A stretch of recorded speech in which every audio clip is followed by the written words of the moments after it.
లో ఎదుగుతాము. చాలండి. పౌలు, అపోస్తలుడైన పౌలు దేవుని యొక్క ప్రేరేపణ చేత తను ఎప్పుడు సంఘానికి లెటర్ రాసిన, సంఘంలో ఆయన ఎప్పుడు బోధించిన ఒకటే ముఖ్యంగా చెప్పేవాడు. ఆయన ఎదగాలి, విశ్వాసులు ఎదగాలి, ఎదిగిన వారు ఇంకా దేవుని ప్రమాణాల ప్రకారం ఎదగాలి అని చెప్పేవాడు ఆయన. దానికోసమే పోరాటం, దానికోసమే ప్రయత్నం, దానికోసమే ప్రయాస ఆయన పడేవాడు. ఇప్పుడు మనం కూడా ఇది సువార్త అన్ని జనులకు సందేశం పెట్టి కూడిక కాదు కనుక మన మీద దృష్టి పెడదాం. అంటే ఎవరికి వారే నేను ఎలా ఉన్నాను, ఏం చేయాలి, ఎటువంటి జాగ్రత్తలు తీసుకోవాలన్న దాని మీద మనం దృష్టి పెడదాం. పౌలు చెప్పింది ఏంటంటే క్రీస్తు వలె ఉండటకు మనం అన్ని విషయంలో ఎదుగుదామని ఆయన చెప్తున్నాడు. సంఘాల్లో రక్షణ పొందిన వారు ఉన్నారు, కానీ ఎదిగిన వారు తక్కువైపోయారు.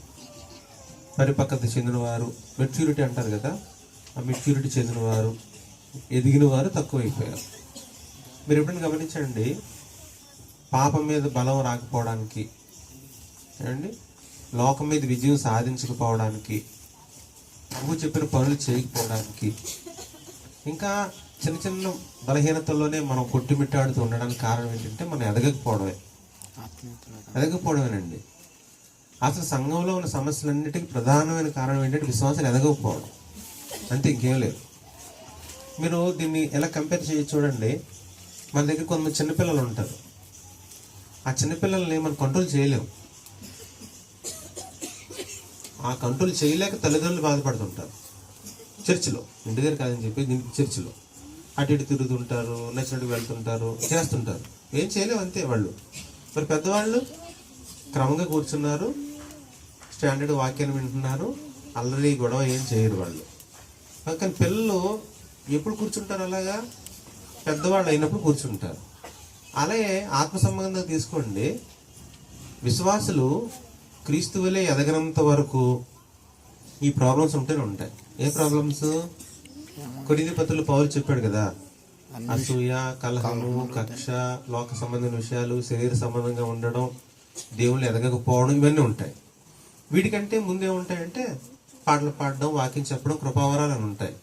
ఈ కృపావరాలను బట్టి విశ్వాసులు సంతోషపడుతున్నారు.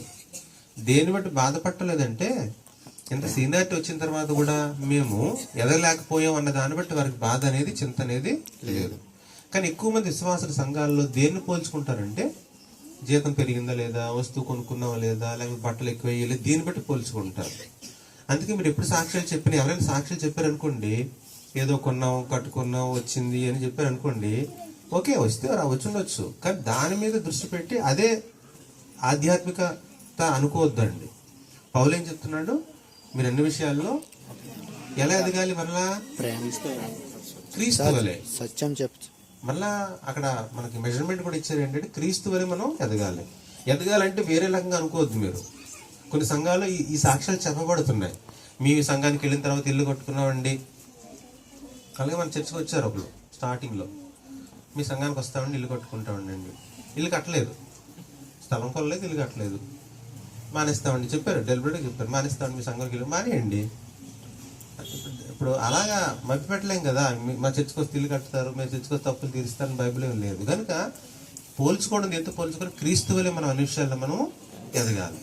ఒకవేళ ఇంకా మర్చిపోద్దండి, మనకి ఏదైనా దేవుడు ఇచ్చినా సరే దాని కొరకే, క్రీస్తు వలె ఎదగడానికి మనకు అన్ని కూడా ఇచ్చారు.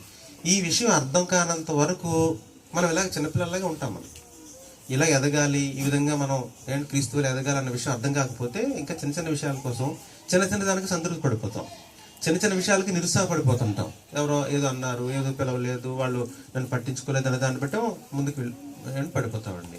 కనుక మనం జ్ఞాపకం పెట్టుకుందాం, మనం ఎలా ఎదగాలంటే మనము క్రీస్తు వలె.